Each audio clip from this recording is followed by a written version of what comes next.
اعوذ باللہ من الشیطان الرجیم بسم اللہ الرحمن الرحیم۔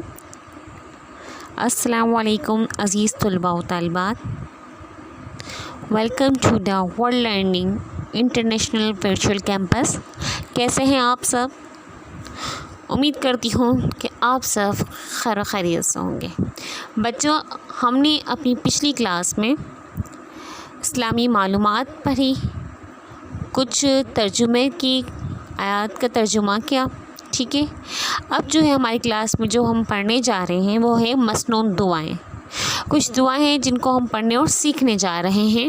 یہ وہ دعائیں ہیں جن کو پڑھنے سے قلبی سکون ملتا ہے، ایک اطمینان سا فیل ہوتا ہے، اور جن کو پڑھنے کی بہت فضیلتیں ہیں۔ یہ سب سے پہلے جو آپ کے سامنے دعا میں لا رہی ہوں، ٹھیک ہے، اس دعا کو ہم اپنی نماز میں بھی ادا کرتے ہیں۔ جب ہم تشہد میں بیٹھے ہوتے ہیں تب ہم اس دعا کا ورد کرتے ہیں۔ تو آئیے ہم اس دعا کو پڑھتے ہیں اور سمجھتے ہیں۔ بسم اللہ الرحمن الرحیم۔ رب اجعلنی مقیم الصلاۃ ومن ذریتی ربنا وتقبل دعاء ربنا اغفر لی ولوالدی وللمؤمنین یوم یقوم الحساب۔ یہ وہ دعا ہے جو ہم اپنی نماز میں سے پڑھتے ہیں، ٹھیک ہے۔ آئیے اب اس کا ترجمہ دیکھتے ہیں۔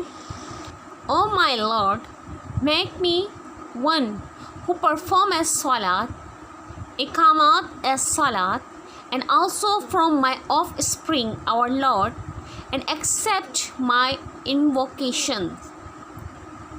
Our Lord, forgive me and my parents and all the believers on the day when the reckoning will be established. اے میرے پروردگار، مجھے نماز قائم کرنے والا بنا اور میری اولاد کو بھی۔ اے ہمارے رب، دعا قبول کر۔ پروردگار، مجھے اور میرے والدین کو اور سب ایمان والوں کو اس دن معاف کر دینا جب حساب قائم ہوگا۔ بچوں، اس دعا میں ہم اللہ تعالیٰ سے دعا مانگ رہے ہیں کہ اللہ پاک ہمیں اور ہماری اولاد کو نماز پڑھنے کا پابند بنا دے، ہم پنجگانہ نمازی بن جائیں، اور جو دعائیں ہم مانگیں وہ اللہ پاک قبول فرمائیں۔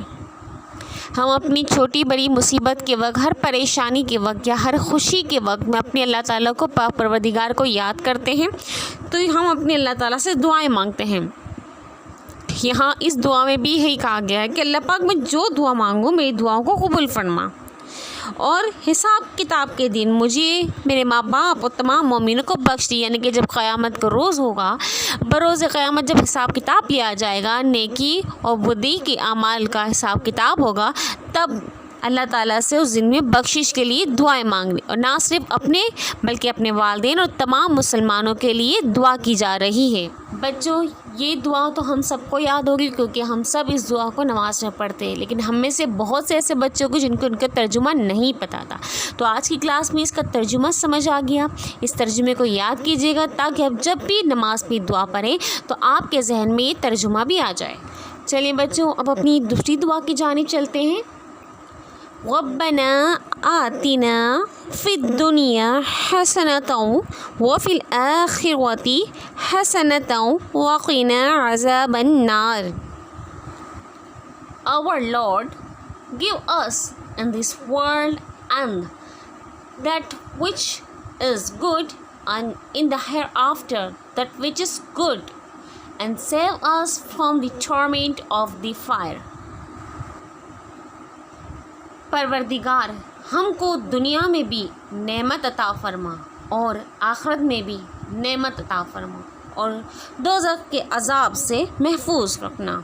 یہاں پر اللہ تعالیٰ سے دعا کی جا رہی ہے کہ دنیا میں بھی اللہ تعالیٰ ہمیں اپنے حفظ و امان میں رکھے، جو دنیا کی تمام نعمتیں جو اللہ تعالیٰ نے بنائی بھی ہے، اللہ تعالیٰ میں ہمیں بھی دنیا میں بھی ان تمام نعمتوں سے نوازے، اور آخرت کے لیے بھی دعا کی جا رہی ہے کہ اللہ پاک نے جو جنت میں پیاری پیاری نعمتیں بنائی ہیں، جو پیارے پیارے باغ بنا ہے، جو میٹھے میٹھے پھل جنت کے ہیں، اللہ پاک ہمیں ان تمام نعمتوں سے بھی نوازے۔ اور سب سے بڑھ کر یہاں دعا کی جا رہی ہے کہ اللہ پاک ہمیں دوزخ سے محفوظ فرمائے۔ بچوں جب ہمارے اعمال برے ہوں گے، جب ہم نے گناہ کیے ہوں گے، اللہ تعالیٰ کی نافرمانی کی ہوگی، حقوق اللہ اور حقوق العباد ادا نہیں کیے ہوں گے، تو ظاہر سی بات ہے ہمیں جہنم کی آگ میں دھکیلا جائے گا۔ تو اس کے لیے بھی اللہ پاک سے دعا کی جا رہی کہ اللہ پاک اس آگ سے ہمیں محفوظ فرمائے۔ بچوں یاد رکھیے گا کہ دعا کے ساتھ ساتھ اعمال بھی ضروری ہے۔ اگر ہم جہنم کی آگ سے بچنا چاہتے ہیں، اللہ کی ناراضگی سے بچنا چاہتے ہیں، تو دعا کے ساتھ ساتھ اپنے اعمال کو بھی بہتر کرنا ہوگا۔ ہمیں ہر وہ برے کام سے بچنا ہوگا جس سے اللہ تعالیٰ نے منع فرمایا ہے۔ ٹھیک ہے بچوں، تو آج کی کلاس میں ہم نے یہ دعائیں سیکھی، دو دعائیں پڑھی، ٹھیک ہے، اس کے ترجمے پڑھیں۔ اب آپ کو کرنا یہ ہے کہ ان دعاؤں کو عربی کے ساتھ ترجمہ بھی یاد کرنا ہے۔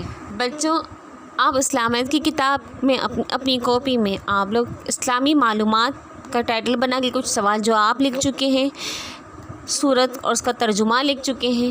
اب آپ کو کرنا یہ ہے کہ ایک صفحے پہ آپ دعائیں کے ٹائٹل بنائیں گے، جس کے بعد یہ دو دعاؤں کے ترجمے آپ درج کریں گے۔ اگر آپ میں اتنی مہارت ہے کہ آپ مہارت کے ساتھ عربی لکھ سکتے ہیں تو آپ نے عربی بھی لکھنی ہے۔